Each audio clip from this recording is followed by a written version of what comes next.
What's going on, guys? Grim Guy here, giving you a competitive Madolche deck profile. I've been playing this deck for a while, and recently picked it back up. We'll talk about the extra deck later, but yeah, I think this deck is really good right now. Yeah, the turn 1 board's not, like, fantastic, but as long as you don't die, the chances you can kill them next turn are very high. So, here we go. First off, of course, triple Madolche. If you open this card, then you are doing very well. She's your best starter, by far. One of your other 9 starters that you want to open, Madolche and Jelly. Any of these first 9 cards that I show you can get you to the combo in some way. You just have to do it in a different order depending on which one you open. Petting Sister is probably the second best starter you can open, right after Madolche. But again, any of these 9 cards can get you like the full turn 1 board that you want. So yeah, you want to open one of these 9. Only 2 Hoot Cake, because you kind of don't want to draw this card. If you draw one of them, it's fine. But yeah, you kind of don't want to draw it. It's an okay normal summon if you have like monsters in the grave already, of course, but other than that, it's not that great. 2 Messenger Lotto. The only reason you play 2 is because you have to play 2, and the supers look real nice. But you kind of have to play 2. This is one of the last cards you want to draw. This deck plays 3 bricks, these 2 cards, and Pudding, but you kind of have to play them. This is honestly kind of optional, and I know a lot of people are going to like leave the video after they hear me say that, but you can do the exact same combo with like an extra step without this card. And this card, if you draw it, literally does nothing in your hand, but it does let you extend a little bit further. It gives you like one extra little push. So the pros do outweigh the cons, but if you draw this card, you are going to have a horrible time trying to get it out of your hand. So, fair warning. Oh, and that pile's a mess now. The last Madolche monster that I'm playing, yes, I'm playing another one, is Croissant. There's some theory behind this card, right? So now, if you've been playing Madolches for a while, you know that Chateau was just like a way to recycle your resources. And if you had Ticket, then you could still combo off. But now that putting a la mode is a thing, Chateau becomes like a combo piece. So this card helps you extend even further, and you can like pump up its level and its attack. This card is actually like low-key real nice. There are situations where like with Salon and like any of the other Madolche with like Ticket or Chateau, you can trigger Salon, and it's kind of like you have another Messenger Lotto because Salon is busted. So yeah, Croissant is like really slept on, and I think more people should play him. I'm testing him, but so far he's been really good. A lot of the scenarios where he's relevant are very niche, but he is good. So yeah, those are the Madolche monsters. We are playing hand traps, some Ash Blossoms and Veilers. These are just good hand traps. You could like take these 6 slots and hypothetically play anything. This is go first Madolches, by the way, so you are going to see purple cards later. But yeah, these cards are good going first or going second, and they're just really generic, so like this could be like Ogre depending on the meta. I wouldn't play Gamma and Driver because, as I've already said, this deck already plays 3 bricks, and you don't want to add the extra brick in Driver. So yeah, generic hand traps for these 6 slots. Those are the monsters. Nothing too spicy except for maybe Croissant. Spells, Salon, this is the best spell card in the deck. I don't know what they were thinking when they gave Madolche a searchable in archetype double summon. That also nets you another card. So like this deck is advantage central, and you really get to capitalize on that with this card. More Madolche spells, Madolche Chateau, 2 of them because like I said, it's also kind of a combo piece. And only 1 Ticket, because where this is a very important piece, it's not like essential. There are a lot of times if you don't open or they interrupt you at some point that you would rather get Promenade over this. So yeah, you only play 1 of it. If you open one of these 6 cards with a starter / extender, then you have everything you ever want. Like Madolche by herself is all 3 of the Madolche spell and trap cards that you need, but if you open up one of these, then you can get interrupted and still get all 3 of them. Next we have some utility spells. Cosmic Cyclone. Again, this is kind of a flex spot. you could hypothetically play anything you want. These next 2 spots are kind of flex spots, or the next 4 cards. So these 2 cosmics, you can kind of make anything you want. But I really think that there are some back row that really hinder this deck, and Cosmic helps to get rid of those. This card is real slept on, and I don't know why people stopped playing it. Book of Moon. So in this deck, it serves utility. So like, and they're very hypotheticals. If they try and stop your Magdalene's effect with something other than Ash Blossom, then you can Book of Moon your Magdalene and still get the search off. And then if the Magdalene lives, then you can flip it up and get another search. Also, with like link summoning and everything being so reliant on like a normal summon nowadays, except for like Infernoble apparently, I haven't really seen that deck too much, but if you Book of Moon their first summon and they can't use that monster anymore, they might just pass.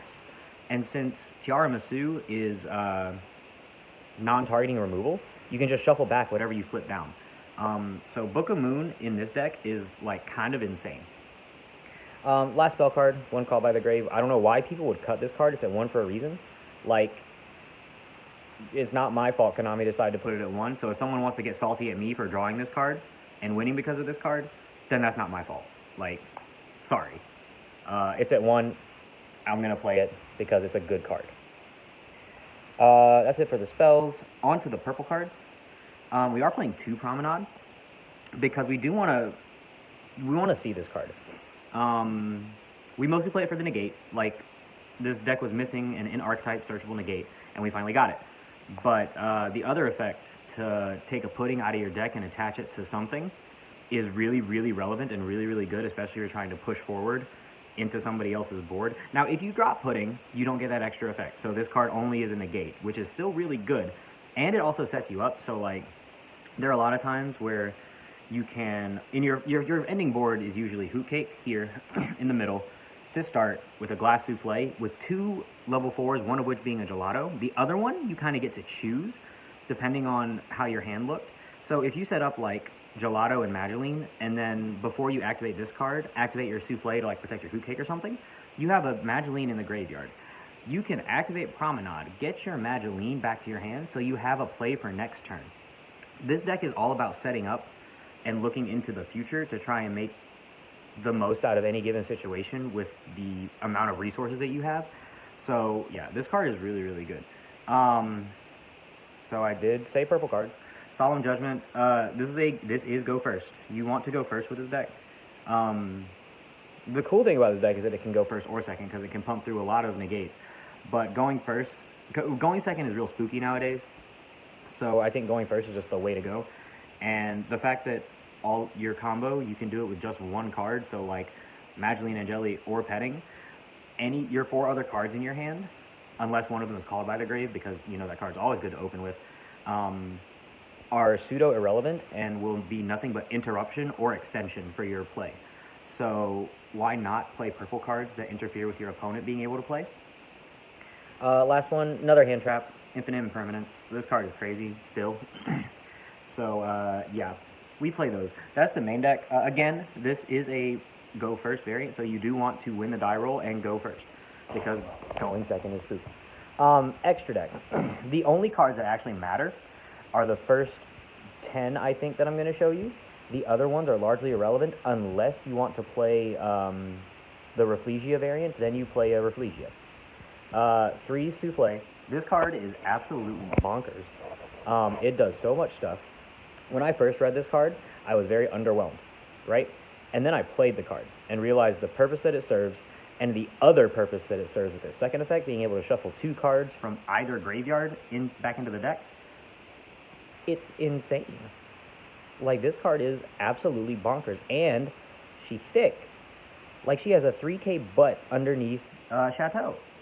3K is, like, big, and the fact that she can protect herself, she can protect another Madolche monster, she's incredible. I highly underestimated that card when I first read it. Chocolate mode, CZ Extender, we 100% needed. And you are playing 3 of it because in your first combo you go through 2 of these, and most of the time you go through 2 of these. One of them usually ends back up in the extra deck, but you definitely go through 2 of these in your opening combo. So yeah, 3 of that. For now, I only have 2 Tiara Masu. You should be playing 3. I repeat, you should be playing 3. I just don't own a third one, and I probably am not going to pick up a third one until I can get all ultis. But this is still one of the best cards in the extra deck, if not the best card in the extra deck. Like, getting to just yeet 2 things off the board, non-targeting, doesn't destroy, so it's not going to trigger any of those weird effects. Like, she's still insanely good. So, play 2. A lot of people cut this card to 1, and I don't understand why. The Link Monster, while it is underwhelming, for a Link Monster, it is very underwhelming. We're going to get that out of the way.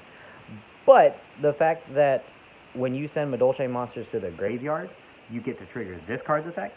Having 2 of this is substantially better than having just 1 of this. And especially if you want to play the Extravagance variant, if you play the Extravagance variant, you should play 3 of all of the Madolche extract monsters. But, yeah, and the protection for this card is good, like being able to protect Salon, Ticket, and Chateau, which is how you get your longevity. It's really, really important. A common misconception with this deck is that it's like a go second kill you deck, and while it can do that, I think the deck is much more successful when you enter into a grind game with someone, because this deck, all it does is recycle resources. It recycles, reuses, refreshes resources, and protects its resources. So, like, if you get into a grind game with someone, you are most likely going to win.